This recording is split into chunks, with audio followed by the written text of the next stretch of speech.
From The Times and The Sunday Times, I'm Luke Jones. This is The Story.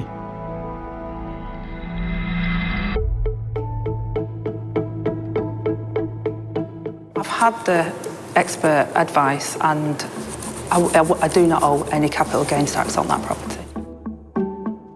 Angela Rayner thought that would be it. A row about the 2015 sale of her Stockport council house closed. But it really isn't.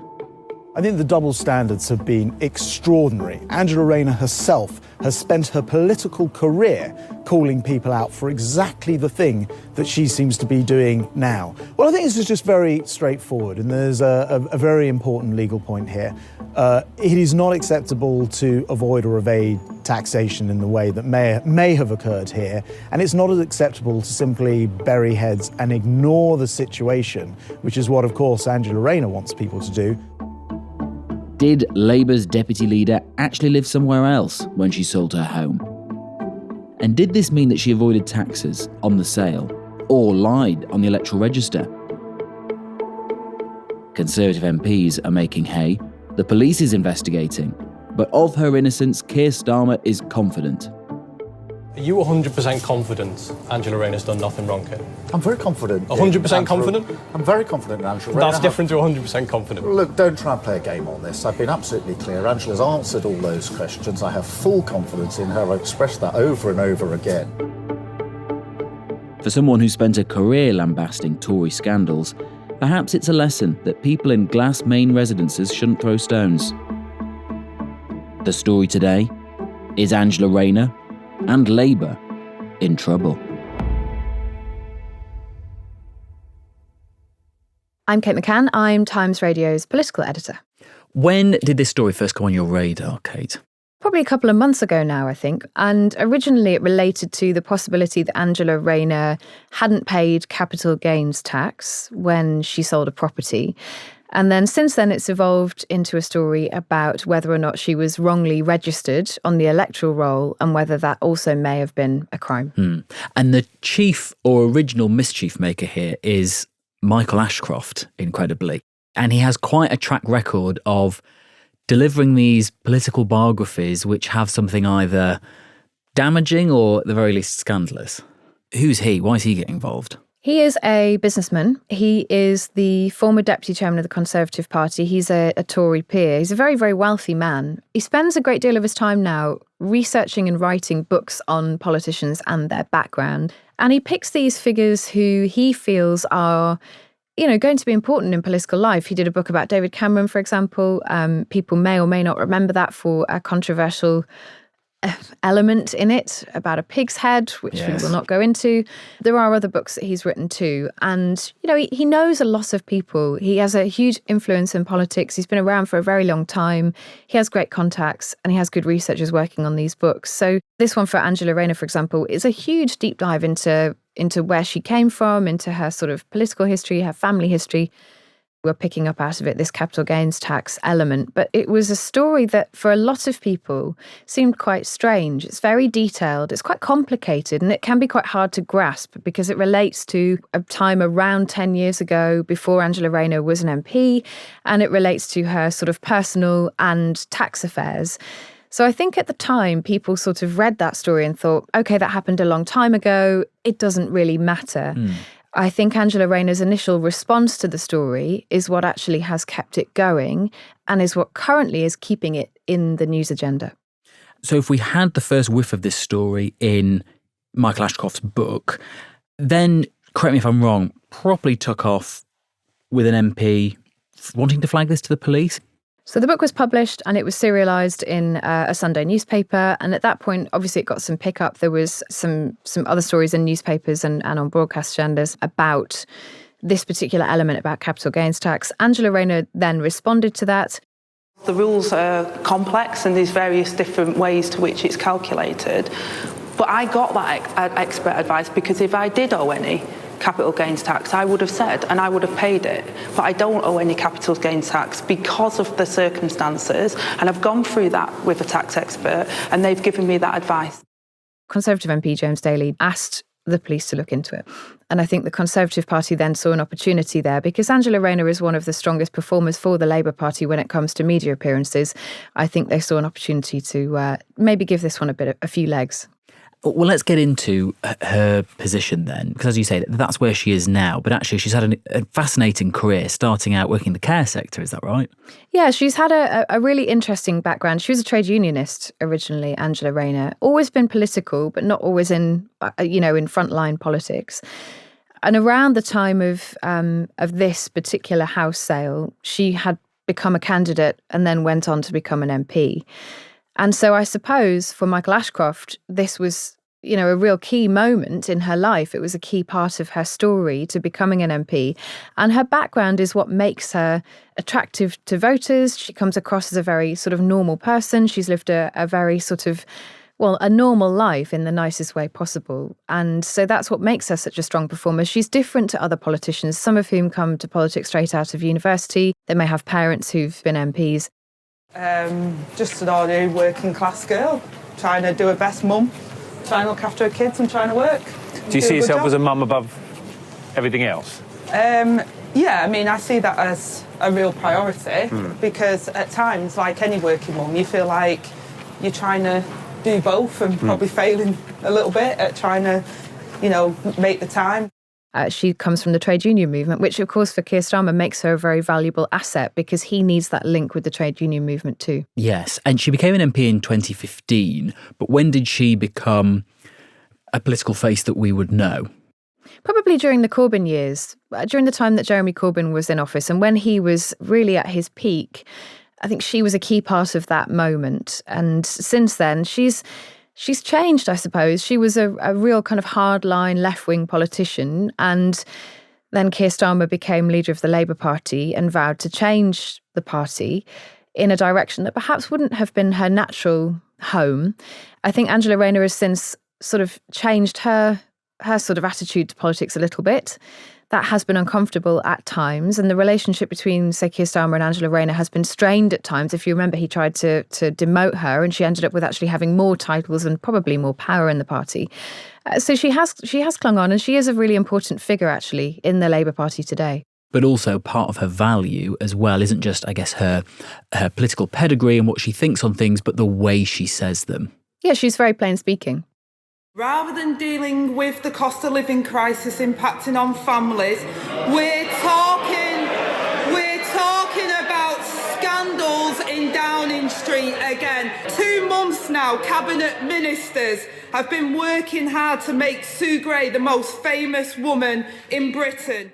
I suppose that's what has become difficult for her in this affair, actually, because there is a bigger question here about transparency and how you deal with some of those difficult questions.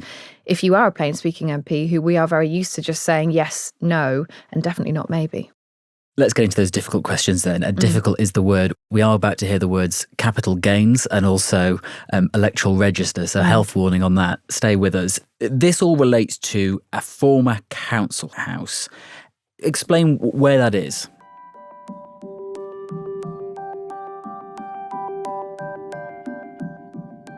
So Angela Rayner bought her property, which is in a street called Vicarage Road. She bought it in 2007. As you say, she got quite a discount on that property because it was a former council house. She bought it for £79,000. And at the time she wasn't married. In 2007, she registered to vote in that property, and she called it her primary residence, which is not surprising because that was where she was living. Now, where this becomes complicated is that her husband-to-be, who she married in 2010, lived just a mile away in another property just down the road. And the question arises because when she married him in 2010, there is a suggestion that she moved into his property and that she lived there with her children during that time, which would have made that her primary residence. There is some evidence to suggest that that may have been the case. She married in 2010, as I say, and in the same year, she re-registered the birth of her children to that property that he owned originally. And in social media posts, for example, in 2014, she called that property her home. So the tax question arises because as a married couple, you can only have one primary residence. You can own different properties, but only one of them can be your primary residence. And when she went on to sell her property in 2015 for a significant profit, she sold it for £127,000. If it wasn't her primary residence, if she wasn't living there all the time, she would have had to pay capital gains tax on it. Yes, because if I sell the house that I live in, even if it's gone up amazingly in value, I don't have to pay capital gains on it because that is my primary residence. Yeah. And yet if it is just another house I own that I used to live in or isn't my primary residence, I should be taxed when I sell it on the extra amount that's appreciated. Yes, you should. Where does the electoral register fit into this?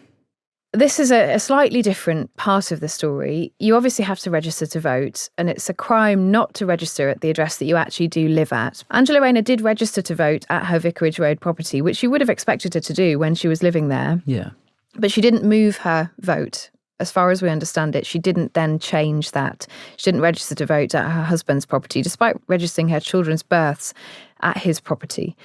So there is a question, and this is where we get into the question of the police investigation, because the understanding is the Conservative Party have asked the police in Greater Manchester to look into whether Angela Rayner broke electoral rules by not registering to vote at the house that she was currently living at. Now, that is an infringement under the Representation of the People Act, 1983. But the key thing here is there is a year from when you breach that act to take it up, really. If it takes you longer than a year, then usually people wouldn't be prosecuted for it. So we're way out of time on that front. Yes.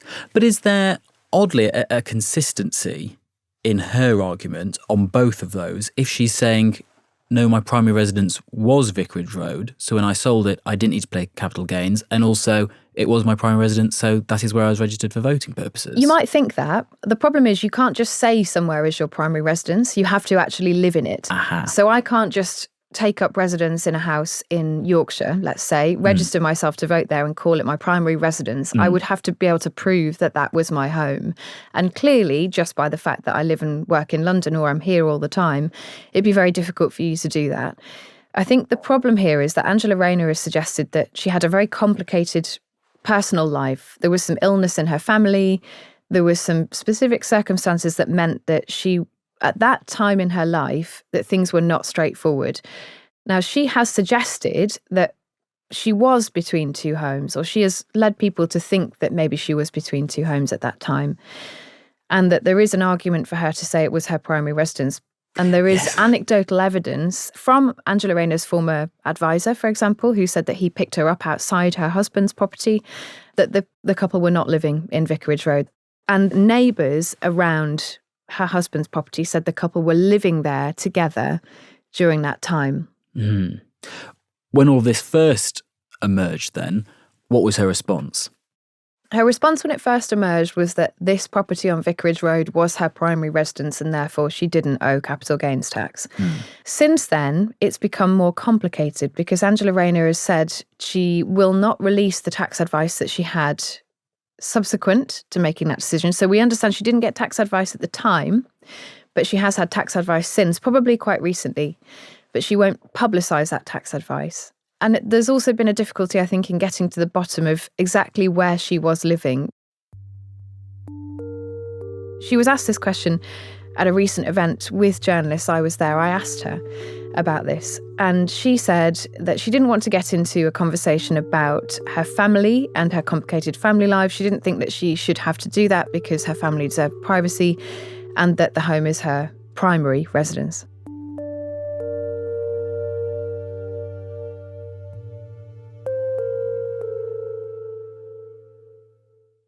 Kate, you're taking us through this great stooshy over Angela Rayner's house, which house is her primary residence, and the trouble it's got her into at the moment.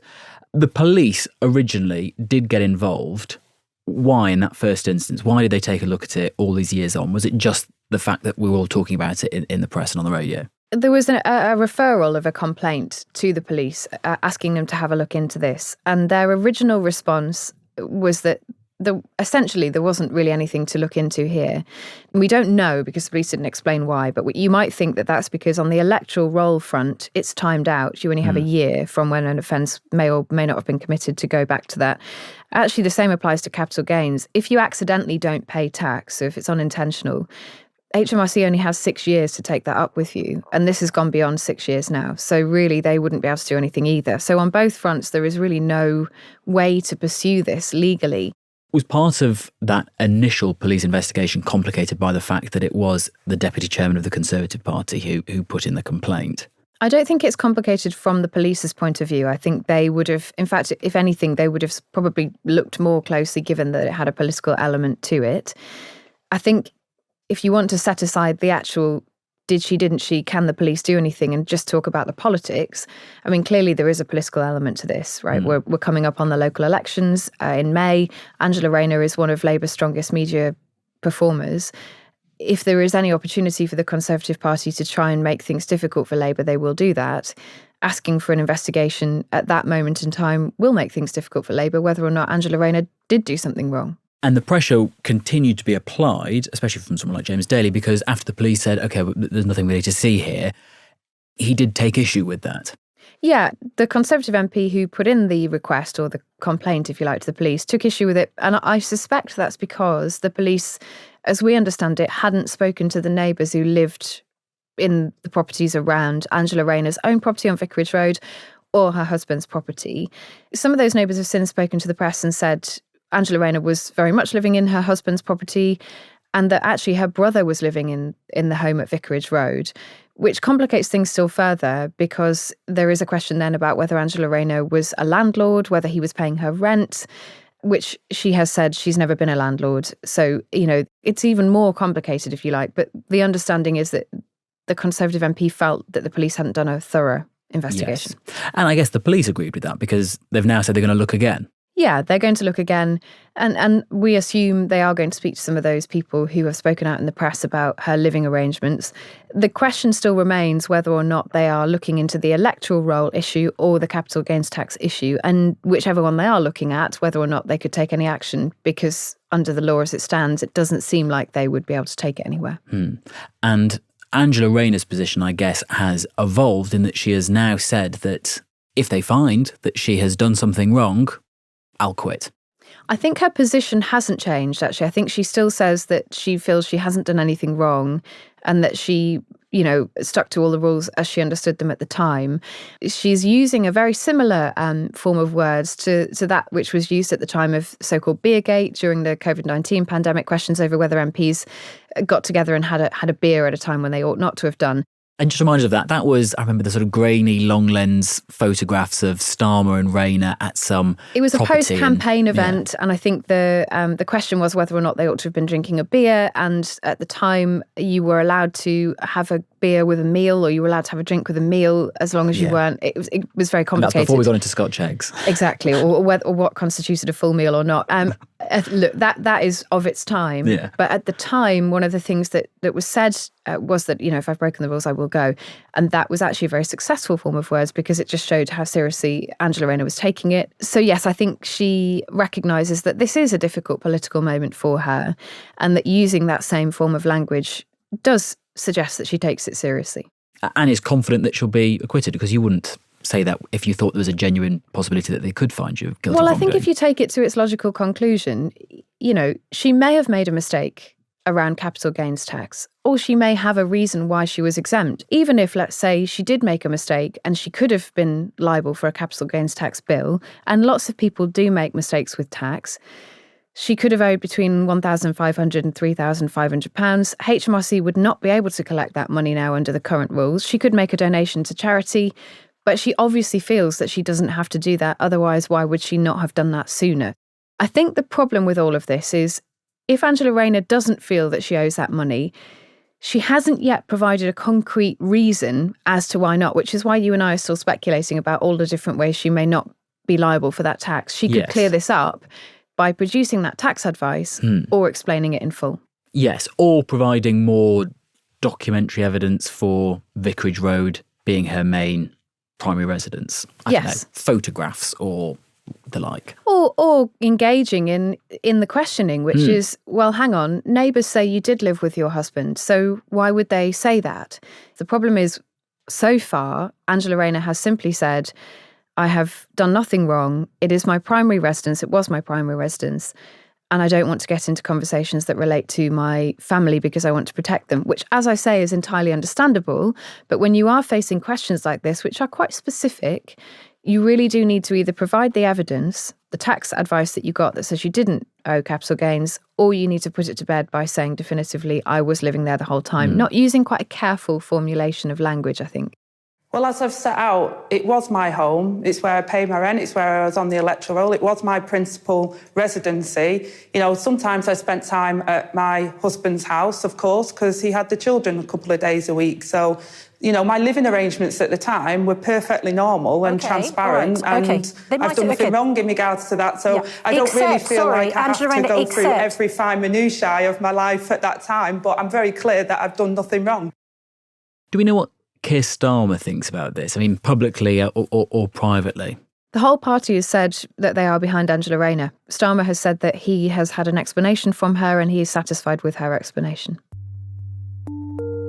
I have full confidence in Angela Rayner and that she hasn't broken the rules. She will cooperate with the investigation as you would expect. It is now. Over the last couple of days, we've seen Labour shadow ministers asked on the media publicly to defend Angela Rayner, and they have done that, including Yvette Cooper, who said that she felt that Angela Rayner had been transparent and was very keen to engage and be even more transparent. Angela welcomes the opportunity to set out all of the facts, be it with the police, the HMRC, or the appropriate authorities. And she has done the right thing by taking the independent tax and legal advice and has been clear throughout that she has acted in accordance with it.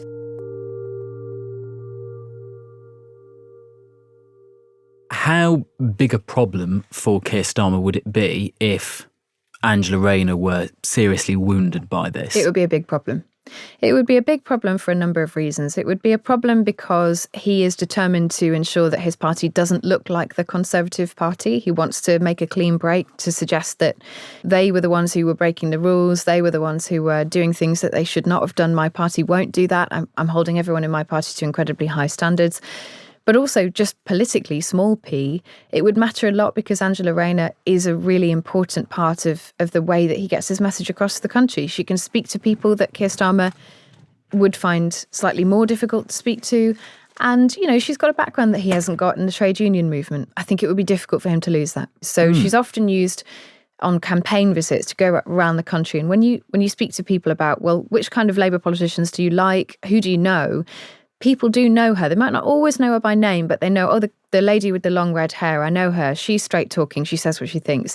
That for politicians is really important. That's called cut through. And, you know, a lot of people know that she's called Angela Rayner and that sticks with them. Where does this go next, do you think, Kate? Where are the next pitfalls? Where are the next moments of redemption maybe for Angela Rayner? I mean, who knows? I think we're waiting to see what the police say now. If they come back and say there's no case to answer here, you know, we have nothing, we've investigated, we don't see any problem, or, you know, it's the end of the matter, case closed, it will be very difficult for people to go on and keep this going if they have looked into it and said that they don't think she did break the rules. I suppose it won't stop some people from still suggesting that there are questions for Angela Rayner. She probably will at some point have to do some kind of an interview to put it to bed and then hope that that will be enough and move forward. Rip the Kay Burley Band-Aid off and just have it done. Hey, come do it here. Come do it on Times Radio. Come do it on The Story. But, you know, at the end of the day, we are looking down the barrel of the local elections. Labour stands to gain a number of councils, potentially police and crime commissioners, maybe even if they're very lucky, mayoral positions. That will be a really important moment for Keir Starmer. I'm not suggesting that this will overshadow that, but if the Tories have any leverage that they can use to say, well, look what they're doing here, look at what this looks like, then that will be a problem for Labour.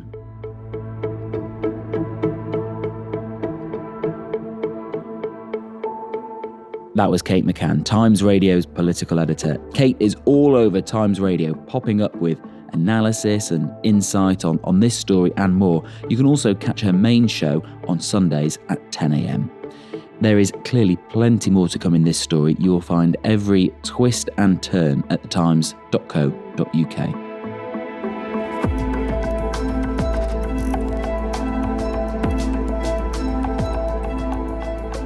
The producers today were Priyanka Deladia, Ed Halford and Edith Rousselot. The executive producer is Kate Ford, and sound design and theme tune was by Mao Lassetto. The story at thetimes.co.uk is our new email, so do say what you like, what you'd like to hear more of maybe, or just hello, we don't mind. Goodbye.